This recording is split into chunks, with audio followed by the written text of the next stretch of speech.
The day I got married was supposed to be the happiest day of my life. I had spent months planning every detail, from the delicate lace on my dress to the exact shade of blue for the centerpieces. Growing up in a small town outside of Boston, I always dreamed of a perfect wedding, not extravagant, but meaningful. That dream shattered when my brother-in-law, Derek, decided my wedding was the perfect venue for his drunken spectacle. I should have seen it coming. Derek had always been the troublemaker in Jason's family. While my husband was the responsible older brother who built his architectural firm from nothing, Derek floated through life on charm and family connections. At 32, he still lived rent-free in his parents' guest house and worked sporadically at their family business, a chain of hardware stores that Jason's father had built over decades. The warning signs were there from our rehearsal dinner. Derek showed up late, already smelling of whiskey, with a woman I'd never seen before, definitely not the girlfriend he'd RSVP'd with. Jason's mother, Evelyn, merely smiled and made excuses. "He's just blowing off some steam, Caroline. Don't be so uptight." That was Evelyn's favourite description of me. Uptight. Apparently, working 60-hour weeks as a corporate attorney to pay off my student loans while helping my widowed mother with her medical bills made me too serious. The ceremony itself was beautiful. Despite the unseasonal April rain, the old stone church looked magical with candlelight reflecting off the stained glass. When Jason recited his vows, his voice breaking slightly on the promise to cherish me forever, I felt a happiness so complete it almost hurt. For that perfect moment, it didn't matter that my father wasn't there to walk me down the aisle, or that we'd had to scale back our plans when Jason's parents mysteriously withdrew half their promised contribution 2 months before. Then came the reception at the Riverside Hotel. Everything was going smoothly until the best man's speech. Jason had asked his childhood friend Mike to be his best man, not wanting to deal with Derek's unpredictability. But Derek wouldn't be upstaged. He grabbed the microphone from the DJ during the dinner. "Testing, testing," he slurred, tapping the mic while the feedback screeched. "I know I'm not the best man, but I am the better brother, so I think I deserve to say something." I felt Jason tense beside me. His hand found mine under the table and squeezed. The room grew uncomfortably quiet. "So, I've known my brother all my life, obviously," Derek continued, swaying slightly. "And I've never seen him so whipped." He laughed at his own joke while several guests shifted uncomfortably. "I mean, Caroline's got him building that big house out in Lexington now. Always knew she had expensive taste. Mum told me how much that place is costing." My cheeks burned. The house in Lexington was being built with money I had saved for years, combined with what Jason earned from his business. His parents hadn't contributed a cent, despite what Derek was implying. "Anyway," Derek continued, ignoring Jason's father who had stood up and was gesturing for him to stop. "Here's to the bride who finally landed herself a Richardson. We all know that's quite the prize." He winked broadly. "Those prenup negotiations were something else, weren't they, Dad?" There was no prenup. We had discussed it and decided against it. I looked at Jason's father, Richard, who had gone pale. Then at Evelyn, who was studying her champagne glass with sudden interest. "Derek, that's enough." Jason stood up, his voice deadly quiet. "What? I'm congratulating you." Derek laughed, then his face turned serious in an exaggerated way. "Though Caroline, honey, just a tip. If you're going to trap a man with pregnancy, maybe wait until after the wedding. That little pharmacy trip last month wasn't very subtle." The room went silent. I felt like I'd been slapped. I wasn't pregnant. I had never pretended to be pregnant. The pharmacy trip had been to pick up medication for my mother's arthritis. Before Jason could reach his brother, Derek stumbled backward and added, "Don't worry, though. Richardson men are honourable. He'll stick around even if you tricked him. That's why I brought a special wedding gift." He pulled out an envelope from his jacket. "A voucher for a paternity test, 20% off." That's when things truly fell apart. Jason lunged for his brother while his father tried to intervene. The microphone fell, causing another painful screech of feedback. Derek stumbled into the wedding cake, sending it crashing to the floor. Guests were standing, some leaving, others openly recording the disaster on their phones. I sat frozen. unable to process what was happening. My perfect day, the culmination of all our planning and dreams, reduced to a viral-worthy family brawl. My mother, weak from her treatments, looked at me with such sadness that it broke through my shock. I walked out. I didn't run dramatically. I didn't scream or cry. I simply stood up, gathered the heavy skirt of my $3,200 dress, and walked out of the ballroom, through the lobby, and into the garden behind the hotel. The rain had stopped, leaving everything damp and glistening under the string lights. I don't know how long I sat on that wet bench, my wedding dress probably ruined, before Jason found me. His tie was gone, hair dishevelled, and there was a small cut on his cheekbone. "Caroline, I'm so sorry," he whispered, sitting beside me. "Derek is being dealt with. Dad's taking him home." "Is it true?" I asked, my voice steadier than I expected. "What? No, none of it. You know that." He took my hands. "Derek's been struggling. He got fired again last month and he's been drinking. It's no excuse. Not about the pregnancy nonsense, about the prenup negotiations." Jason's hesitation told me everything. "Your parents wanted me to sign a prenup, didn't they? That's why they pulled their contribution for the wedding. Because I refused to sign something I knew nothing about." "It wasn't like that," Jason said, but his eyes didn't meet mine. "They're just protective. Dad built his business from nothing, and they wanted to make sure that the gold-digging attorney wasn't after the family fortune." I laughed bitterly. "The fortune that, by the way, wouldn't exist if your father hadn't used my free legal advice to restructure his business 3 years ago." Jason looked miserable. "They don't know you like I do, and it doesn't matter now. We're married. No prenup." I wanted to feel relief, but something cold had settled in my stomach. "Did you tell them why I was at the pharmacy that day?" He looked confused. "What? No, I don't even know what Derek was talking about." "Your mother saw me at Cambridge Pharmacy picking up my mum's arthritis medication. She asked me about it at lunch last week. I explained it to her. Then I don't understand why Derek would say, because your mother told him something very different. Apparently." I stood up, suddenly tired to my bones. "I want to go home, Jason. Not to the honeymoon suite upstairs. Home." The next morning, I woke up in our apartment with a splitting headache and 17 missed calls. 5 from Jason, who had respected my wish to be alone and stayed at his parents' house. The rest were from friends and family, checking if I was okay after what people were already calling the wedding from hell on social media. I made coffee and tried to think clearly. I loved Jason. One disastrous day shouldn't define our marriage. We could move past this, especially if his family just gave us some space. My phone rang again. It was Jason. "Can I come home?" he asked immediately. "I need to see you." "Yes," I said simply.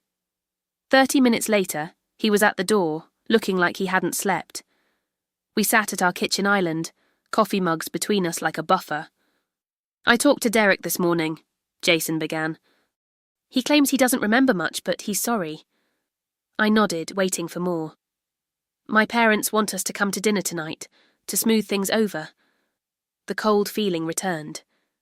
"It's been less than 24 hours, Jason." "I know, but Mum thinks it's better to address this quickly, before it becomes a bigger issue. She's invited the whole family.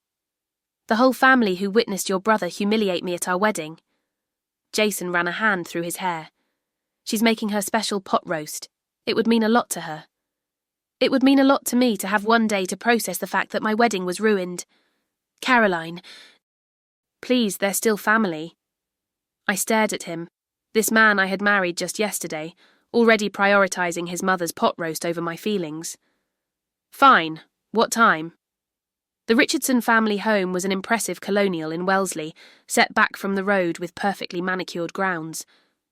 I had always felt like an outsider there, despite Jason's assurances that his family loved me. Tonight, walking up the familiar pathway, I felt like I was heading to a tribunal rather than a family dinner. Evelyn opened the door before we could ring the bell. She was impeccably dressed, as always, not a strand of her highlighted hair out of place. "There's the newlyweds," she said brightly, as if yesterday had never happened. She hugged Jason warmly, then gave me a brief air kiss. Everyone's in the living room. Everyone included Richard, looking uncomfortable in his armchair, Jason's sister Melissa and her husband Tom, and Derek, who at least had the decency to look ashamed when I entered. "Caroline?" Richard stood and awkwardly patted my shoulder. "Good to see you." Derek stood too, eyes on the floor. "Caroline, I want to apologise for yesterday. I was out of line." "Out of line?" I repeated, unable to help myself. "You accused me of trapping your brother with a fake pregnancy, among other things. You destroyed our wedding cake. You turned our wedding into a spectacle." "I know, and I feel terrible," Derek said. "I was in a bad place, and I drank too much. It was unforgivable. Yet here we are, being asked to forgive it," I said quietly. An uncomfortable silence fell. Evelyn clapped her hands. "Well, dinner's ready. Let's not let it get cold." At the dining table, conversation was strained. Melissa made valiant attempts to discuss neutral topics like the unseasonably warm weather and Tom's new job. Richard asked Jason about an ongoing project. No one addressed the elephant in the room until dessert. "So," Evelyn said, serving her apple pie, "about yesterday." Jason tensed beside me. "Mum, maybe now isn't—" "No, we need to clear the air," Evelyn insisted. "Derek made a mistake, a big one. But he's apologised, and now we need to move forward as a family." "I agree," I said, surprising everyone. "Moving forward sounds good." Evelyn smiled triumphantly. "Wonderful. Then it's settled. But first," I continued, "I'd like to understand something. Derek mentioned a pharmacy visit yesterday. He seemed to think I was taking a pregnancy test. I told you last week, Evelyn, that I was picking up medicine for my mother. Why would Derek think otherwise?" The room went silent again. Evelyn's smile became fixed. "Oh, I'm sure it was just a misunderstanding. Derek was drunk, after all." "A specific misunderstanding," I pressed. "About a specific visit you and I specifically discussed." Richard cleared his throat. "Perhaps we should—" "No, I want to hear this," Jason interrupted, looking at his mother. "Mum, what did you tell Derek?" Evelyn's composure slipped for just a moment. "Well, I might have mentioned to Derek that Caroline was at the pharmacy in that female products section. I thought perhaps there was a happy announcement coming. It was just speculation." "The female products section?" I repeated incredulously. "I was at the pharmacy counter picking up a prescription. You watched me do it. We talked about my mother's arthritis." "Well, before that you were looking at other things," Evelyn said dismissively. "Anyway, it doesn't matter now. Derek misunderstood. He apologised, and we should all move on." "What were you trying to accomplish?" I asked, my voice quiet but steady. "Did you want Derek to cause a scene at the wedding?" "Don't be ridiculous," Evelyn snapped. "Why would I want to ruin my son's wedding?" "I don't know, Evelyn. Maybe for the same reason you told Jason I refused to sign a prenup I knew nothing about." Jason's head whipped toward his mother.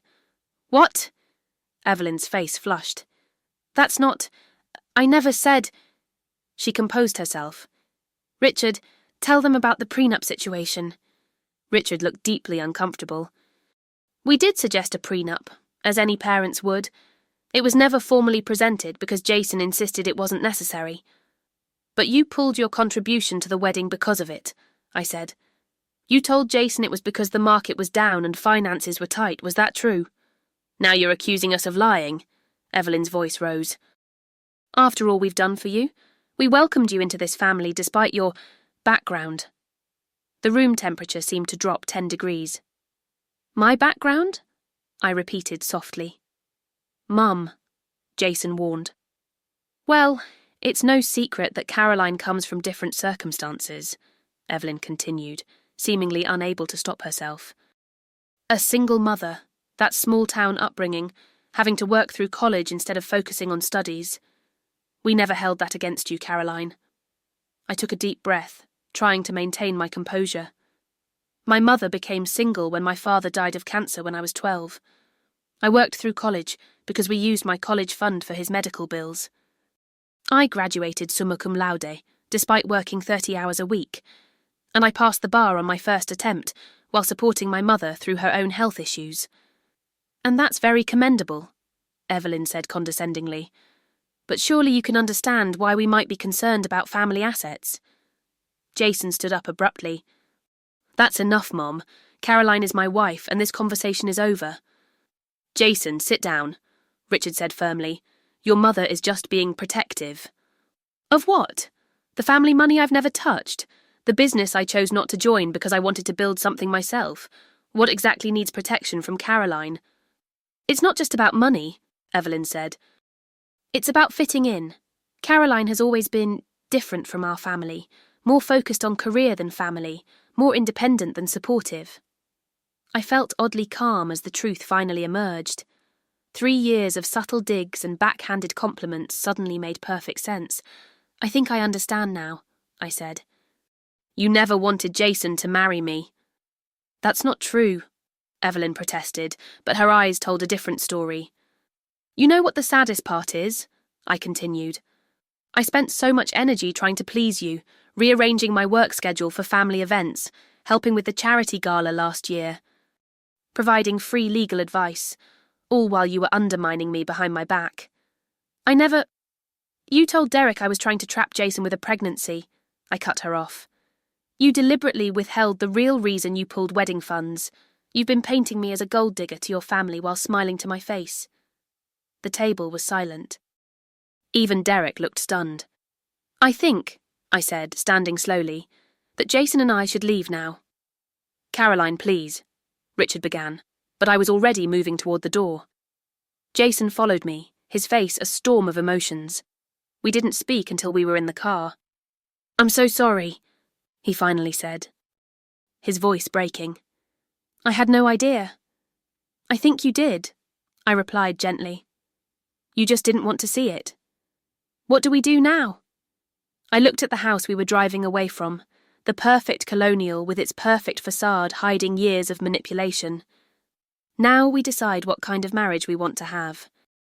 One where your mother controls our narrative, or one where we stand together. Jason was silent for a long moment.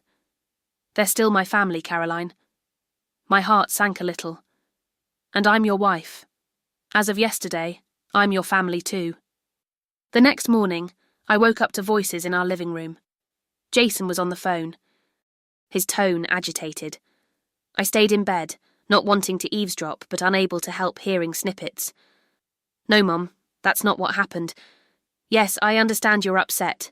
No, I can't ask her to do that. Finally, his voice rose. She doesn't owe you an apology, if anything. He stopped abruptly. I have to go. We'll talk later. I pretended to be asleep when he came back to the bedroom, but he wasn't fooled. How much did you hear? He asked, sitting on the edge of the bed. Enough, I replied, sitting up. Your mother wants me to apologize. Jason looked exhausted. She says you disrespected her in her home. That you misconstrued everything and made her look bad in front of the family. And you? What do you think? He took my hand. I think my mother has never been challenged like that before, and she's lashing out. But... He hesitated. But you want me to apologize anyway? I finished for him. To keep the peace. Just a phone call. It would mean a lot to her. I withdrew my hand. It would mean surrendering my dignity after she orchestrated the humiliation of our wedding. She didn't orchestrate. She told Derek I was trying to trap you with a pregnancy, a lie she invented. How is that not orchestrating? Jason ran his hands over his face. She's stubborn, Caroline. She won't back down. If we want to move forward, someone has to extend an olive branch. And that someone has to be me? The wronged party? Please, he said quietly. For me. For our marriage. I looked at him. This man I loved, caught between his wife and the mother who had controlled him his entire life. Part of me wanted to refuse on principle, but another part, the part that had committed to building a life with him, hesitated. I'll think about it, I finally said. 3 days passed. Jason and I moved around each other cautiously, both aware of the unresolved tension. I threw myself into work, grateful for the complex merger that required my full attention. Jason stayed late at his office, coming home after I was already in bed. On Thursday evening, my phone rang with Evelyn's number. After a moment's hesitation, I answered. Caroline. Her voice was coolly polite. I think we should talk. I agree, I said, surprising myself. Wonderful. Richard and I would like to invite you and Jason to dinner tomorrow. Just the four of us this time. Actually, Evelyn, I think you and I should talk privately first. Would you be willing to meet me for lunch? There was a pause. I suppose that would be acceptable. Where? The Westbridge Club, I said, naming the exclusive country club where the Richardsons were members. 12:30. I'll be there, she said, and hung up without another word. I didn't tell Jason about the lunch. This was between Evelyn and me now. The Westbridge Club was as intimidating as I remembered.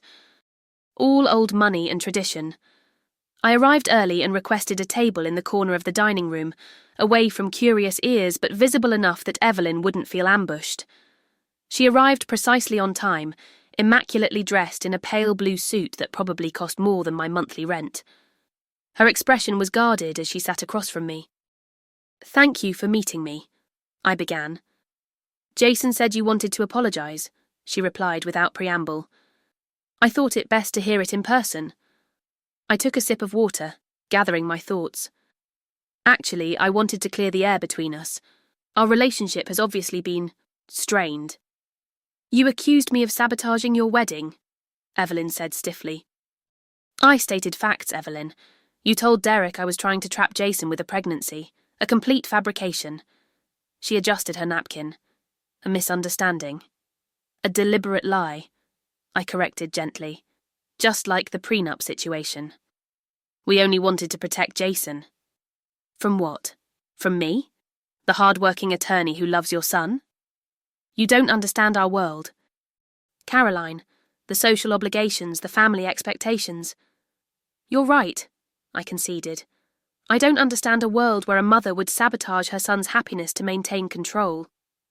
Evelyn's face flushed. How dare you?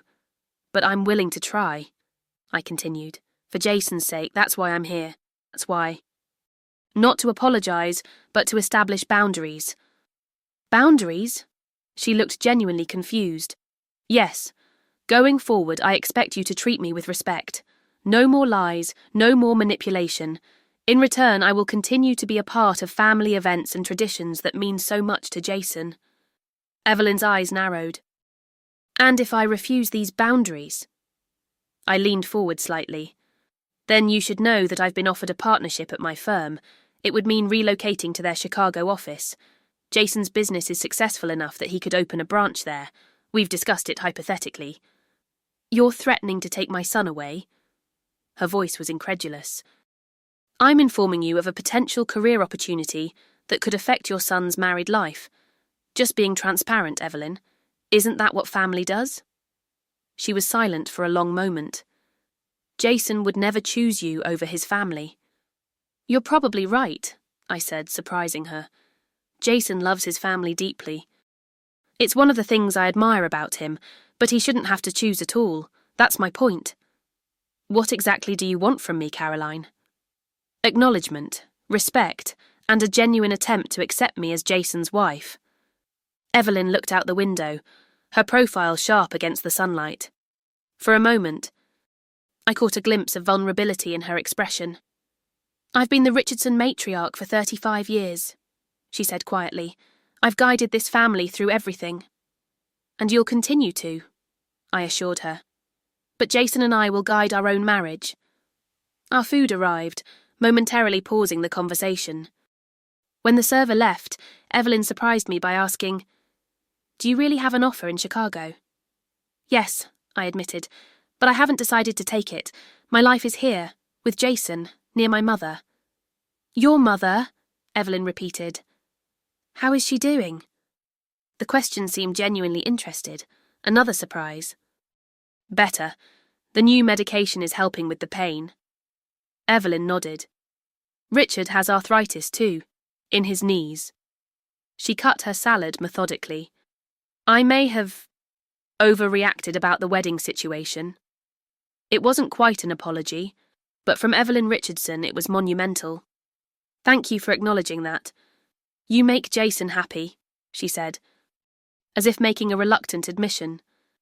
He's different with you, more confident. He's an incredible man, I said. You raised him well. Something softened in her expression. He was always the responsible one, even as a child, so different from Derek. They're both lucky to have parents who care so much, I said carefully. We ate in silence for a few minutes. Finally, Evelyn put down her fork. I won't apologise for wanting to protect my family, Caroline, but perhaps I've been overprotective with Jason. And perhaps I've been oversensitive about fitting in, I offered. Your family traditions are important to Jason, so they're important to me too. She studied me with new interest. The house in Lexington. Will you be hosting Christmas there when it's finished? The olive branch was subtle but unmistakable. We'd be honoured, though I'll need your recipe for that cranberry sauce everyone loves. It's a family secret, she said automatically, then added, but I suppose you're family now. When I returned home that evening, Jason was already there, pacing the living room. Where have you been? He demanded. I called your office, but they said you had a lunch meeting. I did, I confirmed, setting down my bag. With your mother? His face paled. What? Why didn't you tell me? Because it needed to be between her and me, no middleman. What happened? He asked, visibly bracing for bad news. We came to an understanding, I said. She didn't exactly apologise, but she acknowledged overstepping, and I agreed to be more involved in family traditions. Jason looked stunned. That's amazing. How did you manage that? I was honest, and firm, and I reminded her that respecting me is a way of respecting you. He pulled me into a tight hug. I love you so much. I love you too, but Jason, we need to talk about something else. I told him about the Chicago offer, making it clear that I hadn't decided anything yet.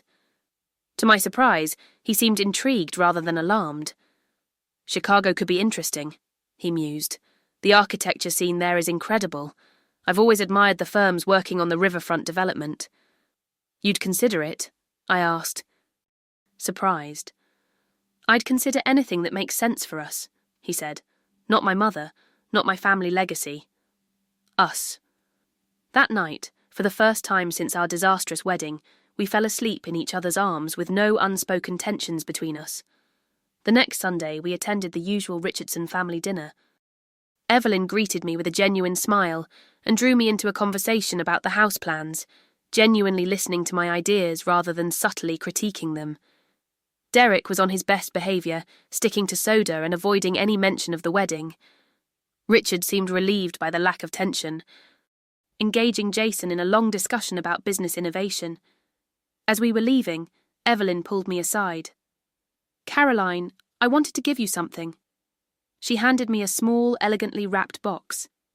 Inside was a silver frame containing a black and white photograph of a much younger Richard and Evelyn on their wedding day. Our photographer was drunk, Evelyn said with a wry smile. Half our photos were ruined. This is one of the few good ones. She paused. What I'm trying to say is, no wedding is perfect, but a strong marriage can overcome any beginning. I blinked back unexpected tears. Thank you, Evelyn. And, she added, lowering her voice, I've scheduled a family dinner next month at the club. The Pratts will be there. Their daughter Emma is single and has been not so subtly pursuing Derek for months. Perhaps you could help me manage that situation? I smiled, recognising the request for what it was, not just a task, but an inclusion in the inner workings of Richardson family politics. I'd be happy to. In the car, Jason noticed the frame. She gave you that.